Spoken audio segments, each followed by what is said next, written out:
What's happening? Nick here from virtualassistantassistant.com. I'm joined by Ivy Sprague. She's the manager of operations for Ellipsis. It's a new virtual writing service, and we want to dive into what that entails in just a second. So, Ivy, welcome.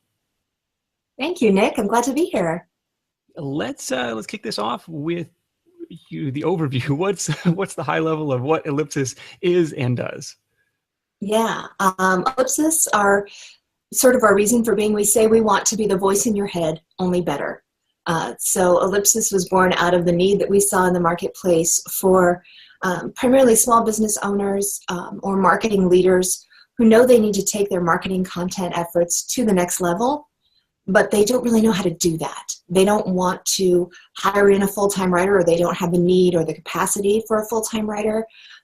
A traditional marketing or advertising agency is probably too expensive for them, or too much to fill their needs, but they really need a skilled communicator who can come in, get to know their team, get to know their place in the market, get to know their target audience, and then translate that into outstanding written content.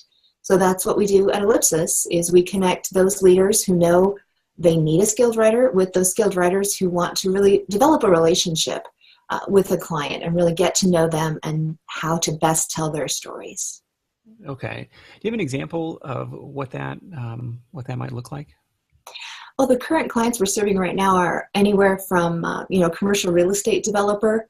I just kicked off this client the other day, and he came to me and says, "My 5-year-old says I need a blog."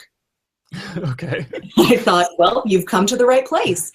So we're starting him out with blogging efforts just to build his brand and his community, so people know who he is and what he's doing for his city, all the way up to some larger corporations who have a marketing staff, but that marketing staff is at capacity and they need a writer.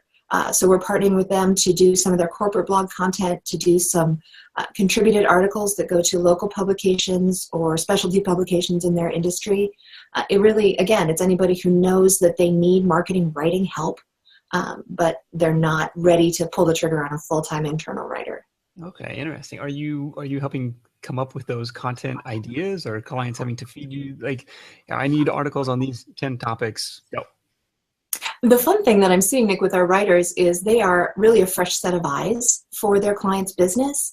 And the writers that we're bringing on board are just terrific storytellers. They're able to talk to a client and say, "That's a great story. We need to tell that story."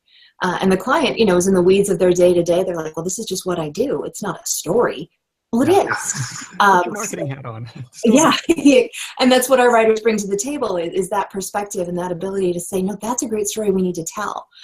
So we do, the clients do have to do a little bit of kind of upfront onboarding, helping the writers learn sort of what their business is, what their marketing goals are. But then the writers really come alongside and help generate those content ideas and like I said, spot those really great stories. We kind of use the embedded reporter analogy, is these writers kind of come in and become part of your team and help you capture the great things that you're doing day to day that you don't think are great because you're just doing them. That's what pays the bills, but they're really good at finding those good stories and getting those out. Okay. And one of my biggest fears, or one of my biggest beefs with blogging, is I can publish something that I think is great, and it's like crickets in the world of Google. Like, no one ever finds it. Is there a marketing component to this, like to get eyeballs and visitors like to the content after it's created? And that is something that we're always cognizant of as writers, is, are we using the right keywords? Are we embedding it with the terms that Google's going to reward you for? So there is, some of that is incumbent on the client to really understand what those keywords are, what their marketing goals are. And then we also offer social media content development so that you publish that terrific blog post and it doesn't just sit on your site. We help you get it across multiple social networks, maybe leverage it into newsletter content that you can send out to your database, and really take advantage of, once you've done the heavy lifting of creating that blog post or that white paper or that article, helping you brainstorm how to spread it across your multiple marketing channels so it doesn't just sit out there. Undiscovered treasures are great in movies, but not so much in marketing. So not so much. One of the interesting things that came out of a conversation with Dan Norris last year, he's the author of a book called Content Machine. Mm-hmm. He talked about creating content for a community, not necessarily around a brand. And so his one of his businesses is like this brewery on the Gold Coast of Australia, and it was like, he kind of was documenting their story of starting the brewery, but also for other craft brewers and people interested in craft beer who were following along. And then he had published like something like 14 blog posts, and which didn't seem like a lot of content, but like each one had like a very specific purpose to serve that community. So there was some interesting, I guess, strategery behind it all.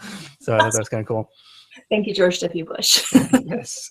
The a distributed team. It sounds like home-based writers. Yeah. Our corporate team is based in Atlanta, but our contractors are all over the U.S. Only U.S.-based native speakers are on board as writers at this point. And Okay. And one of the criteria I use when I'm looking at writers to bring on board for the Ellipsis team is, have they made a living at this?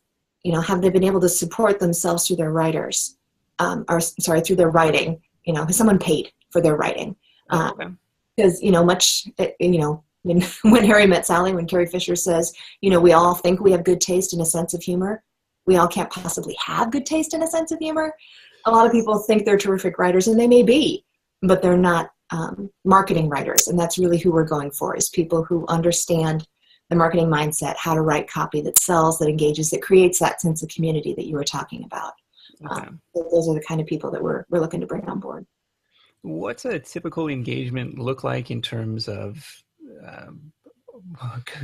output, like articles per month, or like cost per month, or like if I want to sign up, hey, I've got this, I'm a commercial real estate business, and like I want to sign up for Ellipsis. What's that going to run me, and what does that look like in terms of what comes out the other end? Yeah, and my 5-year-old says I need a blog, so where do I start? And it really does run the gamut. It's dependent on what that client can invest in terms of finances and time.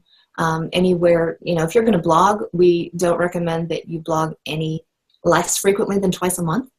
So that's kind of the starting point for most of our clients is 2 to 3 blog posts a month, all the way up to maybe 2 or 3 blogs a week, if that's what your marketing goals are and what your business can support.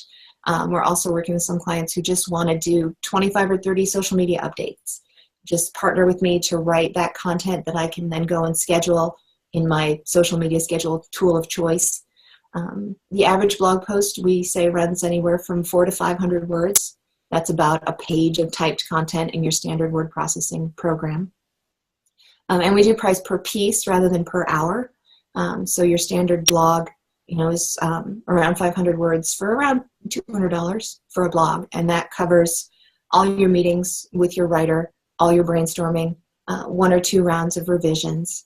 And then also having me as the Ellipsis manager of operations as kind of your marketing ace in the hole. I love talking with our clients around kind of their strategy and sort of being a consultant around what their content goals are. Okay. Yeah, and I was a freelance writer, and I hated billing hourly because I was thinking about my clients' work while I'm driving to the grocery store, while I'm brushing my teeth. And I'm not a lawyer. I can't bill for thinking time. I felt like I could only bill for the time I was at my keyboard writing, and by then all the hard work is done. I've already thought through your story. So I just wanted to remove that for our writers and our clients and make it a lot more predictable. You want this amount of content, this is what it will cost for you. Okay, and it's sold at a monthly, kind of a monthly contract? We do like to do month-to-month agreements with our clients just so we get to build up that content library and really get to know your voice. We are doing some more project-based engagements for clients, maybe that have a website they need content rewritten for, or they've got a white paper that they want to do, and it's more of a one-time thing. So we do project-based agreements, but we really are hoping to build relationships with our clients that last long-term. Okay. Anybody, and I know the company is very young, but anybody who has signed up and has just not been a good fit, or clients that you kind of want to avoid working with who should not hire Ellipsis? I think, and you probably have experienced this with some of your other sites that you've talked to, but anybody who thinks they know how to do it better, then Godspeed, please go do it better. If you're a frustrated writer and You know, you're going to get stuck in rounds and rounds of revisions with my writer. We're both going to be happier working separately. Okay. But anybody who's like, I know I need to write more, I don't have the time, it's not a skill set of mine, I have other more important things I need to be doing to grow my business, those are the people we love working with because they know there's value in strong written content and they know they're not the best people to do it. Those are really the clients that we love working with. Yeah, I can definitely attest to that. Like each post or each publication that you put out there is kind of an asset, or kind of like a little minion on the internet that can go out and like do your bidding, right? So I've written stuff years ago that still gets traffic Yeah. today and still serves, you know, my goals today. And it's kind of like, yeah, it took a lot of time to create that and market it, of course, but it's something that can pay back, you know, really for years and years down the road. So when you said that price for the article, like a little bit of me's like, oh my gosh, sticker shock. But you have to look at it with that long-term view. Like this is something that's going to serve my business for hopefully years to come, rather than, you know, a one-off, you know, blog post that's going to be buried in the archives forever and ever. Yeah. So Ivy, thanks so much for joining me. Anything else that people should know about Ellipsis before we sign off? We are at ellipsis.ink. You can also find us on all the social networks. And we just love to talk with anyone who is interested in kind of expanding their content creation efforts, or even if they're curious about, wait a minute, virtual writers? Does that mean they're robots? No, they're real people who want to tell your stories. That's, you know, we know there are leaders out there that have built up tremendous businesses, that have put years of time and effort and sacrifice into building their business. And we want to help you tell the story of doing that. Sounds good to me. Thank you so much for joining me. If you are curious about what other people think about Ellipsis, check out the reviews below this video on virtualassistantassistant.com. And we will catch you in the next edition of this video series. Ivy, thank you so much. We'll talk to you soon. Thank you, Nick.